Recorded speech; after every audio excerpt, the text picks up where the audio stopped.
I was adopted 3 times. The first time was by my mum, the second time was by my dad, and the third time was by God, my Heavenly Father.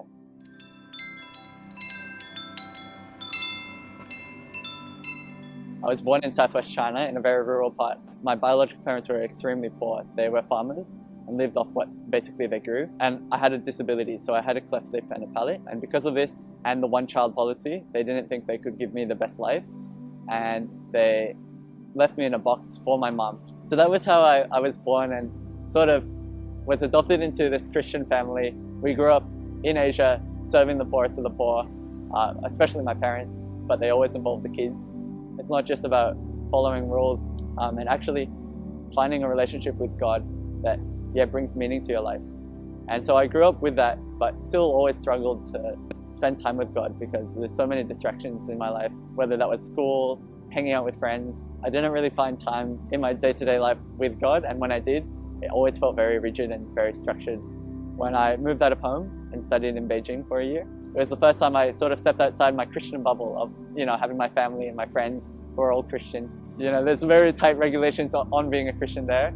And my roommates had faced persecution before being interrogated or detained for what they believe in. I think it was a real test of my faith. I guess it was the first time I had to fully rely on God myself. When I moved out of home, it was sort of like, okay, God, I'm stepping into faith and asking you to look after me now. And from the very first day, I think God had been providing.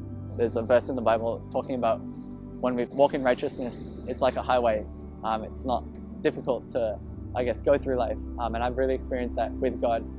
And so coming here, I joined Power to Change, which is a Christian club on campus at Sydney Uni. And they really challenged me to step out and talk to people about Jesus and share the gospel with my classmates. But then in doing that, I realized that I had my own questions and my own doubts about God, even to the point of, is he even real? One of the more recent examples of how I sort of came to realization that, he is real and he is working, making a difference, is just his response to my prayer. One of the most recent examples that I can think of is when my family was actually trying to move back to Australia to live here for a year. And usually we apply for a 6-month or a 12-month visa and we get granted no problem because my parents are Australian citizens.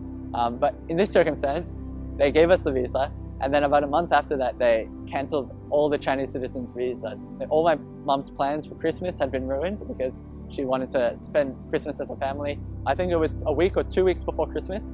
One of the Wednesday nights, we had a worship night at my church. I told my friends at church this situation, and they prayed over it, and they said, okay, we're going to prophesy and actually ask God for a word into this situation. And so they all laid hands on me and they prayed, and I got 3 words from 3 different people.